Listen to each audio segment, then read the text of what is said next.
In today's video, I will be explaining the previous video.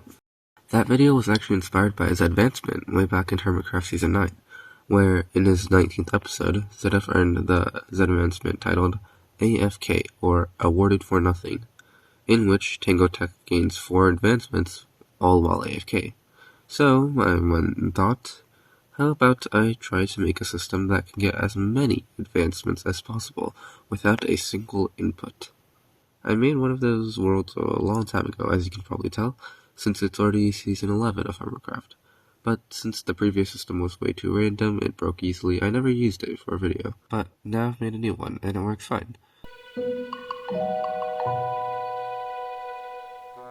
Starting in the run, after logging into the world, we start off with the spawning platform, where, once spawned in, a string changes states, causing an observer to go off, activating the sticky piston to the side, creating an observer clock, activating another observer to create a 9-item delay. At the same time, 3 droppers and a dispenser activate constantly to drop and dispense items for advancements. The totem is the first to dispense to ensure it always ends up in the first slot for the post-mortal advancement. The other items are as follows: a full set of netherite armor for covered in debris, a blaze rod for into fire, a piece of crying obsidian for who is cutting onions, a wither skeleton skull for a spooky scary skeleton, a lava bucket for hot stuff, a piece of obsidian for ice bucket challenge, a netherite hoe for a serious dedication, a crafting table for the Minecraft advancement, a bottle of dragon's breath for you need a mint, a piece of ancient debris for hidden in the depths, a diamond for diamonds, the 3 frogolite types for with our powers combined, a sniffer egg for smells interesting, an iron golem for acquire hardware,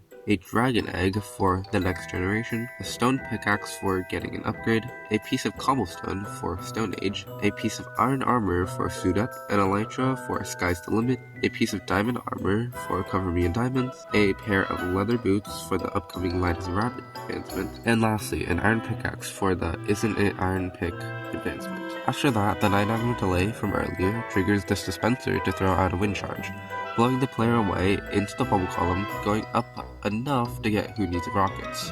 This action also gets the player up to world height, after which the piston is triggered from the observer seeing a piece of string trigger to fall all the way from world height to the bottom, which yields us Caves and Cliffs, as well as Minecraft Trials Edition, through passing through a theoretical trial chamber. I say theoretical, since the trial chamber doesn't generate naturally here, but this run basically assumes that the player will pass through a trial chamber at some point. For us, we just use a piece of string and an observer to give the player this advancement through a command block. This fall also yields us the post-mortal achievement, as mentioned earlier. Once at the bottom of the world, this shulker opens, and only when that happens the string gets activated to trigger an observer to push the player into the bubble column just after getting hit. We ride the bubble column up to the surface, getting the great view from up here advancement from the shulker hit and bubble column combo. Once you get up there, this piston triggered by an observer string combo pushes the player onto the nice path, where pressure plate is triggered to push the player down along this path, as well as activating a command block to set the weather to thunder. In a normal world, the player would just wait right here until it turns to thunder normally, since the player is only pushed after the lightning rod is activated, which will immediately happen if it turns to lightning from this contraption. I stole this contraption from Rendog and Dockham77 from Hermitcraft Season 8. Within this area hides a villager underneath the rod, as well as a villager further away, allowing us to get both the Surge Protector advancement as well as very frightening. After that, we are pushed onto another slime block sticky piston system with a delay, so that we ensure the beacon has activated within the time that we are there, giving us the bring home the beacon and beaconator advancement. The next station repeatedly activates a note block once it arrives, which gets an ally to drop its item. In our case, it's a cake, which gives us the You've Got a Friend in Me advancement. Weirdly enough, you can only get You've Got a Friend in Me without inputs. To get Birthday Song, you must give the ally the item, and then have it drop it to you. But You've Got a Friend in Me doesn't have that requirement. As long as you pick up an item dropped from an LA, it gives you that advancement. I know this because I actually just spawned in an LA already holding an item and then used a dropper to give it a cake, which means I had no involvement in it, and it turns out I cannot get Birthday Song. Afterwards, we activate the dispenser to place a carved pumpkin atop 4 iron blocks to get the hired help advancement. Next, we activate this crafter to craft a crafter, giving us crafters crafting crafters. Finally, we get pushed over to some honey blocks, sliding down them to get the sticky situation advancement. Get pushed for alignment, landing on the powdered snow block for the light as a rabbit advancement. And lastly, getting shoved into another portal to head over to...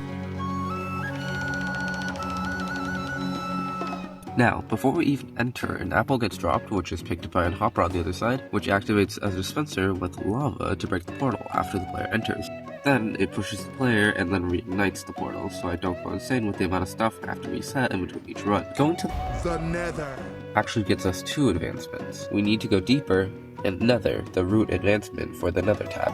The player gets pushed onto a piston and slime ice path, where the player gets pushed from the Nether Wastes, to a warp forest, to a crimson forest, then to a basalt delta. The player then goes through another portal, using the same lava bucket piston apple system to push the player out and into a water stream, to go back to the Nether using yet another one of these apple piston lava systems. Going to the overworld simulates what it would be like for a normal world, traveling from Nether to get to the many different biomes that you need. After a while, we arrive at the Nether Fortress. Heading in, we get a Terrible Fortress advancement. Then we are pushed straight into a portal, using the same system as mentioned before. The player gets pushed into a flying machine, where they are transported in a composter to another portal, yet again simulating traveling between biomes. The flying machine uses a system of pistons and trapdoors to align the player into a composter, and then sends the player off. It is at this point that you may be wondering to yourself, why did you use all those sticky pistons and ice pathway systems when flying machines existed? And well, the answer to that question is just the fact that I only just thought of using flying machines when I got to this portion of the building. But since I did not want to rebuild everything else before this, I kinda just left it as is, and it's terrible design. Once we get to the other side, a circuit I copied off of the Minecraft wiki generates a zero-tick pulse, pushing the composter aside while leaving a player in its place. After this, another system pushes the player off the flying machine, then another part of the system pushes the composter back into place and sends the flying machine flying back.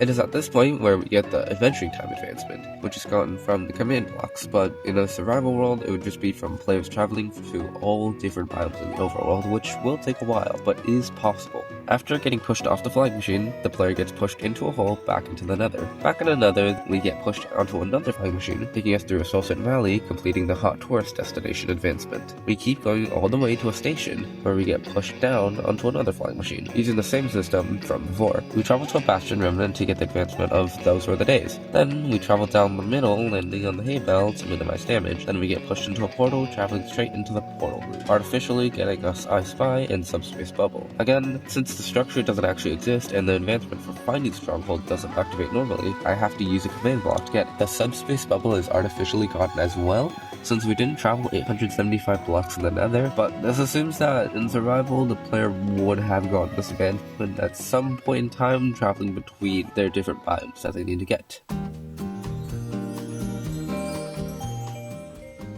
We enter the end a few seconds after an apple is dispensed, yielding us the end, and the end. The apple is picked up by Hopper, activating multiple things. First one is a facsimile respawn of the Ender Dragon, getting us the end. Again, advancement. Since command blocks placed crystals from my testing don't activate the Ender Dragon respawn, I can't do this advancement legitimately. You might be trying to get a friend online to do it, but the timing is hard, plus I don't have friends, so I just do it through a command block, along with an explosion sound effect, despite it not being normally audible from this Obsidian platform.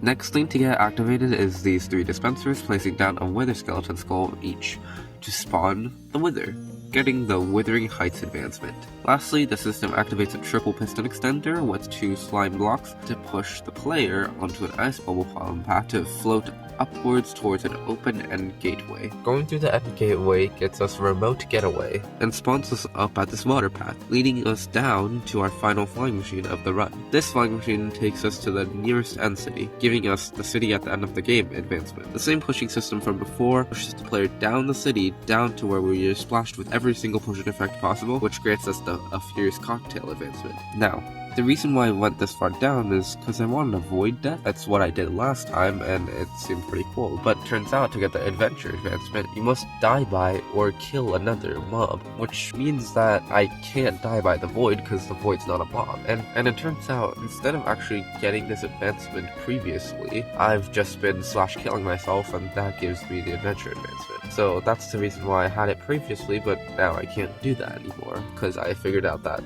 isn't viable. So instead, I placed a Shrieker down on the floor and tried to get the player killed by a Warden. This didn't work. As you can tell in the video, I got killed by Silverfish instead. The Silverfish spawned from me having infestation and poisoning at the same time, which is cool and all, and I did die in the end, but it's the lamest death of all of them. But anyways, this gets our final advancement, Adventure, ending the run.